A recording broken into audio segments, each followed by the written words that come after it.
One of the great things about living in this part of the country is you really get to feel 4 seasons, not in extremity, but you get to feel them and see them and experience them, and it gives you an opportunity to connect with nature. And I feel so much gratitude that we have music that reflects that mood of somberness and reflection and meditation that comes with this time of the year. I am interested in finding ways to unite people. To unite people in terms of their families, certainly their congregations, but I'm interested in the subject of finding ways to bring unity to groups of people. In our highly fragmented society, groups are arrayed against one another. The entire media and political establishments seem to be energized by divisiveness and caught up in the polarities of the moment. Adam Sternberg, who's the cultural editor of the New York Times, wrote this week an article with the subtitle, "We're Living in a Rage-Filled Emotional Dystopia." That might be extreme, but you get his drift. There are so many instances of people being enraged about something.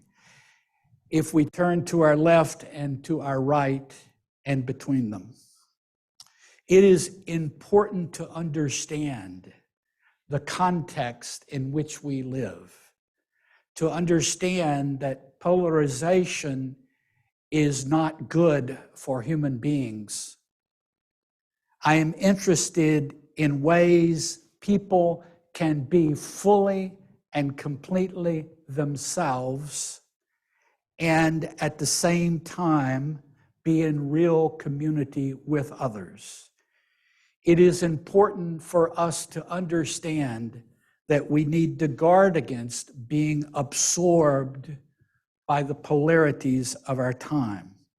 Gratitude is, I believe, one of those forces which unite us internally, which unites us with others, which unites us with nature and the whole human family. Gratitude can fit into any frame of reference. A humanist, a traditional religious person, a Jewish person, a Christian person, a scientific humanist person, an agnostic, an atheist, a naturalist, a pagan, anyone with any frame of reference can find meaning in the act and the practice of gratitude. The practice of gratitude does not compel or require any specific way of thinking or believing. Each of us can practice gratitude without restriction, barriers, or conditions, in a way which fits our own individual personality, our own needs, our own reality, our own situation.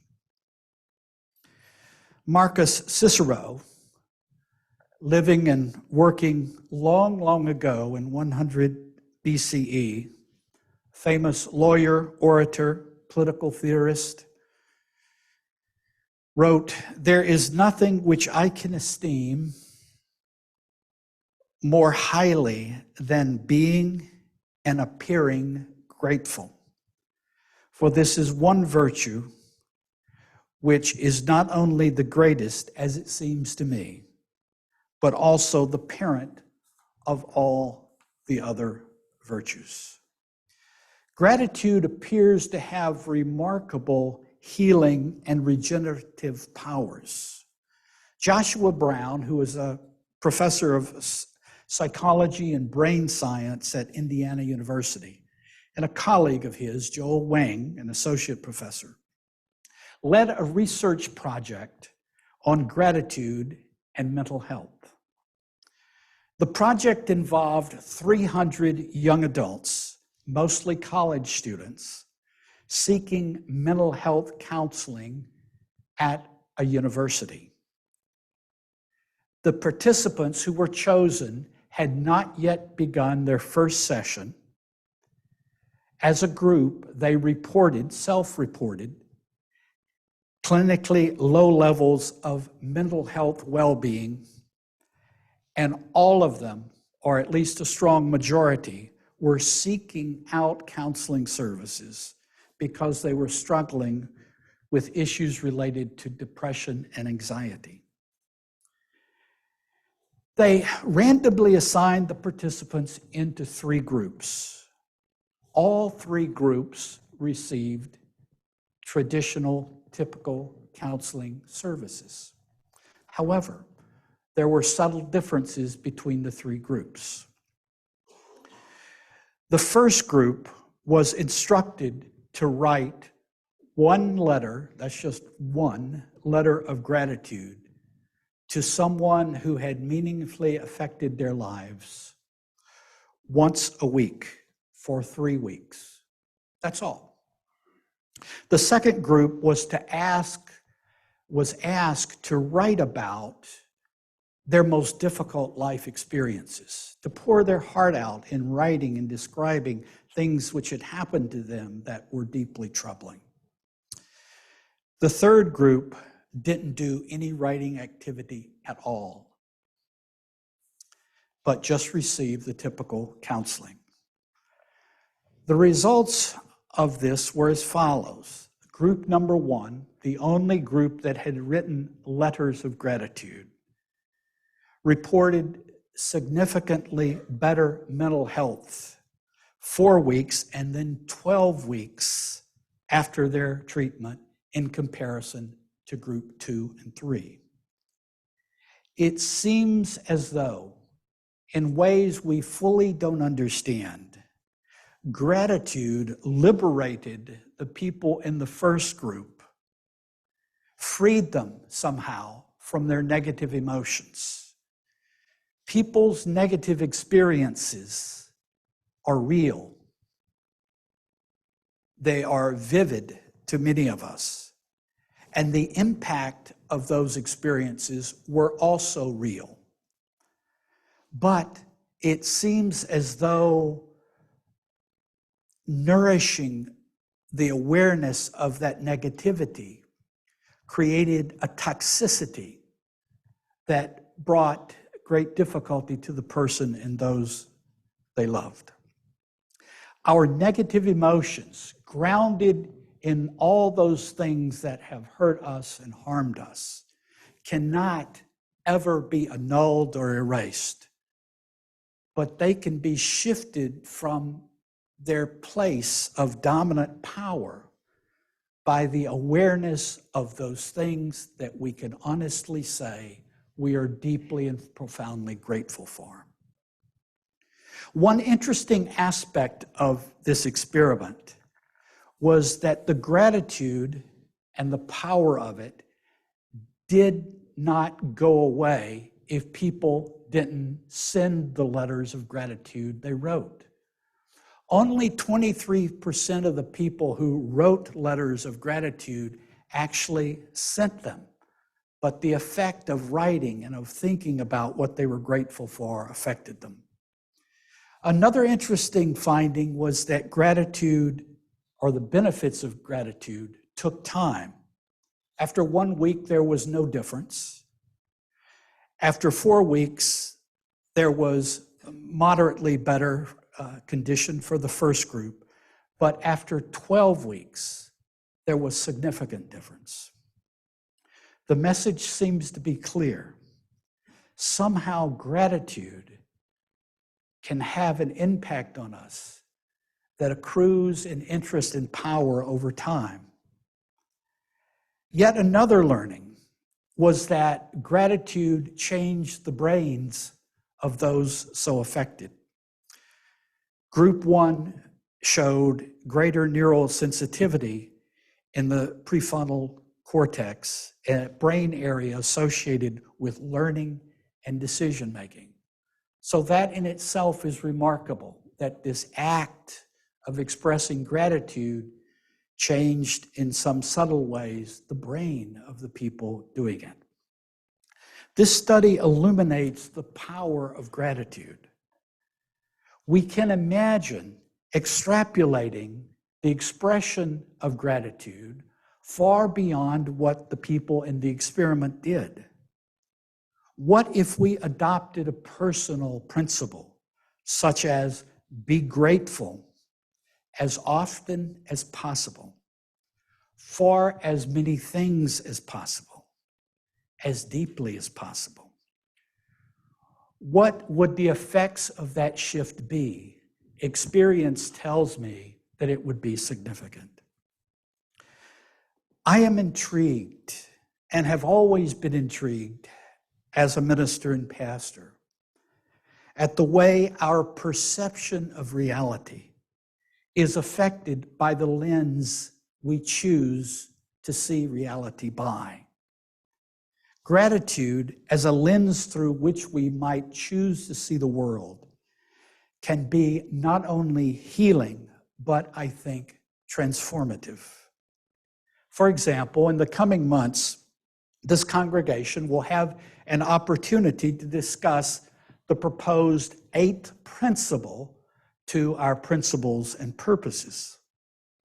This discussion will entail discussing subjects such as the power of white supremacy and the power of white supremacy culture in our society and its influence, and other subjects which might be uncomfortable to some.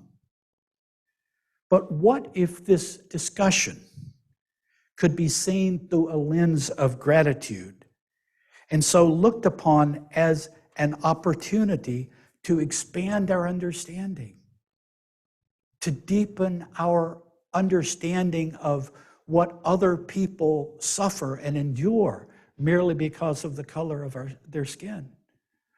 Wonder if it could be looked upon as an opportunity to expand our moral way of seeing the world, to engage in honest and important dialogue about vitally important issues.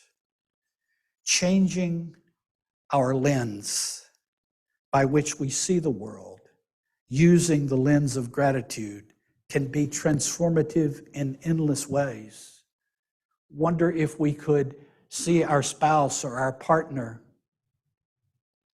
as though we had never seen them before, as though for the very first time, and think, what can I discover about that person that I haven't seen? What wonderful things do they embody and give me that I failed to express appreciation for?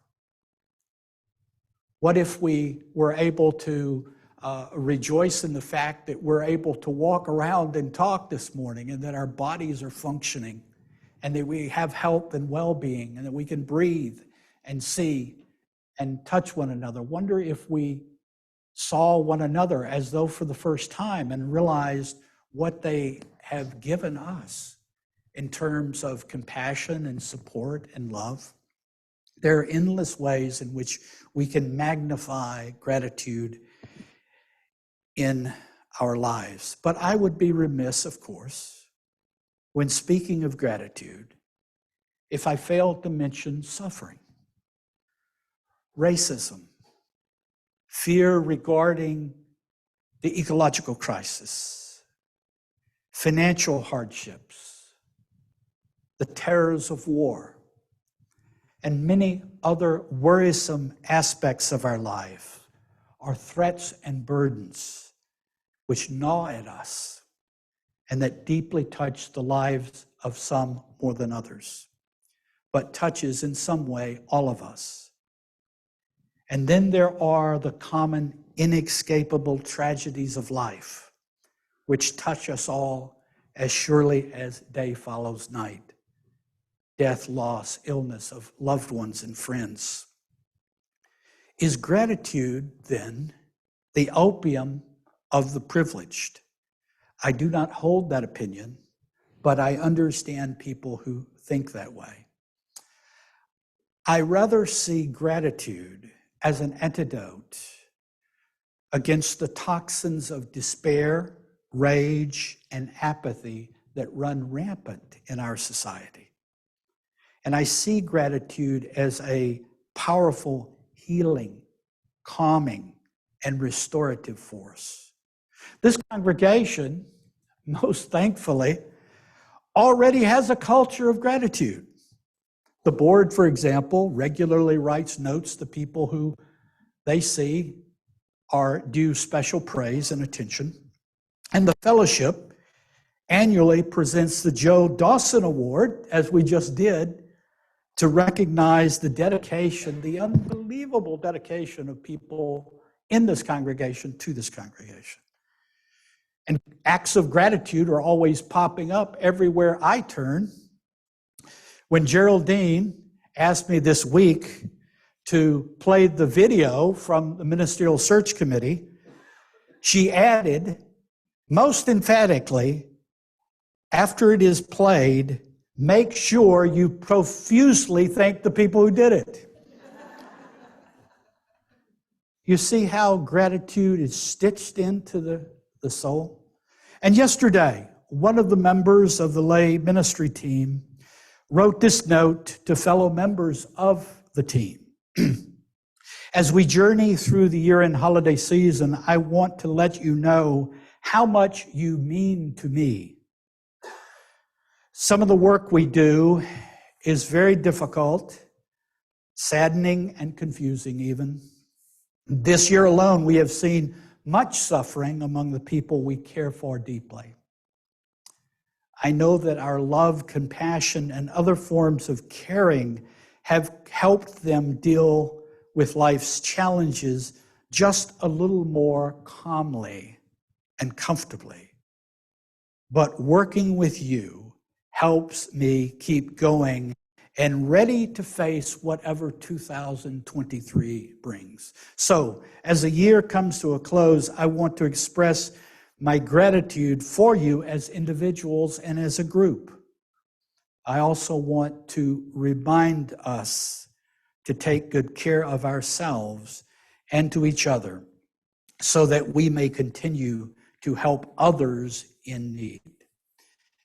These examples are only a very few of the many instances in which you, as a congregation, exemplify and embody gratitude, and I do believe it is one of the most precious things about this congregation that you need to be very proud of and thankful for.